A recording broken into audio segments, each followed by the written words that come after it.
ఏదైనా ఒక ఎంతో కష్టపడి ఒక కార్యక్రమం చేస్తున్నప్పుడు, చేస్తూ ఉండగా అది డిస్టర్బ్ కాకూడదు అనుకుంటా నేను. లోపాలేవన్నా ఉంటే, లోపాలు సరిచేసుకోండి అని జెప్తా. ముందుగానే లోపాలు కనిపిస్తే, ఈ లోపాలు రాకుండా చూసుకోండి అని జెప్తా. అయిపోతిన తర్వాత అయితే వివరంగా మాట్లాడతా. ఎందుకు అంటే, కష్టపడే వాళ్ళ మనస్తత్వం తెలుసు కాబట్టి, వాళ్ళెంత ఇబ్బంది పడుతుంటారో తెలుసు కాబట్టి. దసరా శరన్నవరాత్రోత్సవాలు ఘనంగా ముగిసినియి.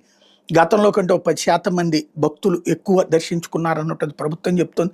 అది పక్కన బెడితే దర్శనం అయితే చక్కగా జరిగింది. అనేక మంది దర్శనాలు చేసుకున్నారు. కాకపోతే ఇప్పుడు మనం అయిపోయింది, మేము హ్యాపీ అనేటటువంటి రూట్‌లో కాకుండా, మనం ప్రజాసేవలో ఉన్నాం. ప్రజలకు సంబంధించిన భవిష్యత్ ప్రణాళికల్ని చూసుకోవాలి.